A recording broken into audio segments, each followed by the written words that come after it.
Good morning, what's up lovely people, की हाल चाल, सत श्री अकाल। Welcome to my YouTube channel Prop Randhawa vlogs. So आज सीन ये है कि घर के सारे काम हो गए हैं फिनिश। जो भी मंडी का काम था, ग्रेन मार्केट का, हो गया डन। अभी 2-3 महीने फ्री हैं। अभी करते हैं नया टूर प्लान। और टूर प्लान करने से पहले हम कहाँ जाते हैं? हम जाते हैं भगवान के घर। सो आज जाएंगे गुरुद्वारा गोइंदवाल साहब, जो कि तरनतारन डिस्ट्रिक्ट में ही है। वहां पे आपको दर्शन कराते हैं और बताते हैं वहां की हिस्ट्री। गुरु अमरदास जी की बसाई हुई नगरी है। सो चलते हैं, वहां पर मिलते हैं। सो गाइस, हम पहुंच गए हैं गोइंदवाल साहब, जो कि तरनतारन से 23 किलोमीटर की दूरी पर है। ये सिखों की ऐतिहासिक गुरुद्वारा इधर गोइंदवाल साहब के नाम से मशहूर।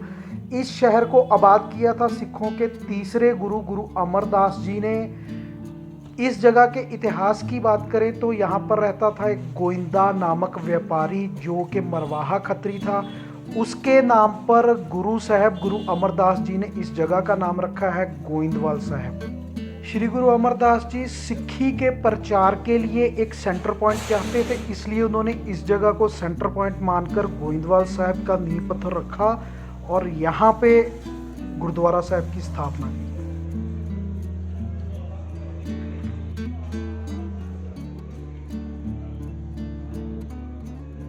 पहले हम दरबार साहब के बाहर से ही नमस्कार करके बौली साहब जाएंगे। वहाँ पे स्नान करके आके फिर दरबार साहब के अंदर जाएंगे।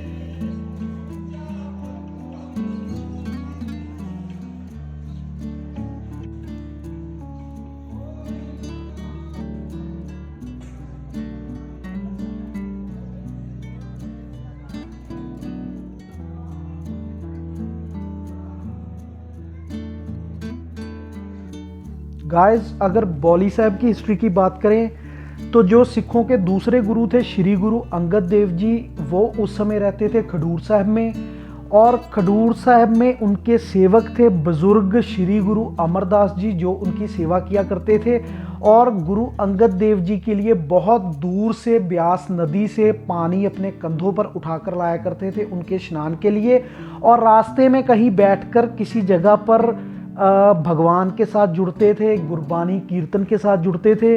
और जब श्री गुरु अंगद देव जी ने गुरगद्दी श्री गुरु अमरदास जी को दी, उन्हें नियुक्त किया सिखों के तीसरे गुरु, उस समय जिस जगह पर बैठकर वो भगवान के साथ जुड़ते थे, गुरबानी कीर्तन का आनंद प्राप्त करते थे, उसी जगह पर ये बौली साहब स्थित है।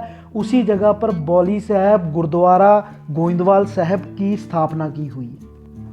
और आज भी बौली साहब की सिख धर्म के अंदर बहुत महत्वपूर्ण विशेषता है, इम्पोर्टेंस है। उसका क्या कारण है कि यहाँ बनी हुई है 84 पौड़ियाँ, 84 स्टेयर्स। और सिख संतों का मानना है कि हर एक पौड़ी के ऊपर बैठ के जब जपजी साहब का पाठ किया जाता है, यानी 84 पौड़ियों के ऊपर 84 बार जपजी साहब का पाठ किया जाए, तो जो जीने मरने की अवस्था है ना, 84 लाख जून उसे बोलते हैं, उससे छुटकारा हो जाता है, जीना मरना सफल हो जाता है।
सो गाइस ये है वो ब्यास नदी जो रोहतांग पास को क्रॉस करती हुई अनेक घाटियों और अनेक ही विशाल मैदानों को पार करती हुई यहाँ गोविंदवाल साहब तक पहुँचती है।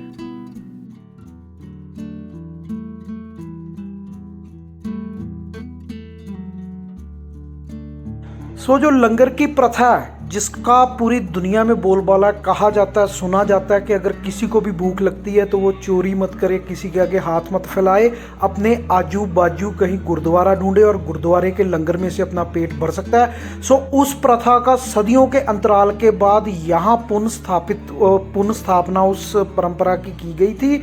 जो लंगर है किसी भी जाति धर्म लिंग आदि के भेदभाव को दरकिनार कर स्थापित की गई यह प्रथा आज विश्व भर में सबसे बड़ी मानी जाती है जी। लंगर की प्रथा कहा जाता है कि 1598 में लाहौर से आगरा जाते समय दिल्ली के सम्राट अकबर जब गुरुजी के दर्शन दीदारे के लिए यहाँ गोविंदवाल साहब आए तो गुरुजी के आग्रह पर सम्राट अकबर ने हर आम खास के बीच ज़मीन पर बैठकर ही लंगर ग्रहण किया। अकबर उस समय लंगर की इस महान धारणा तथा सेवा भावना से इतने प्रभावित हुए कि उन्होंने गुरुजी को ज़मीन का टुकड़ा भेंट कर रूहानी आनंद महसूस किया था।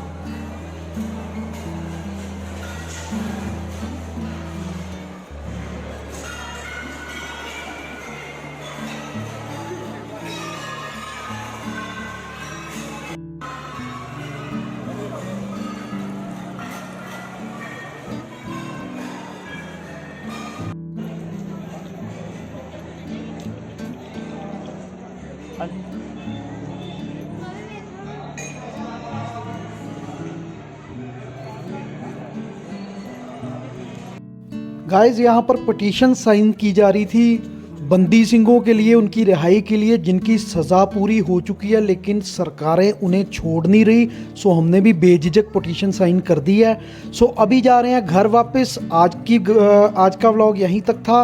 उम्मीद करता हूँ आपको अच्छा लगा होगा। अच्छा लगा लाइक करना, सब्सक्राइब करना, शेयर करना। मिलते हैं नए व्लॉग में। गुड बाय, खुश रहो, आबाद रहो।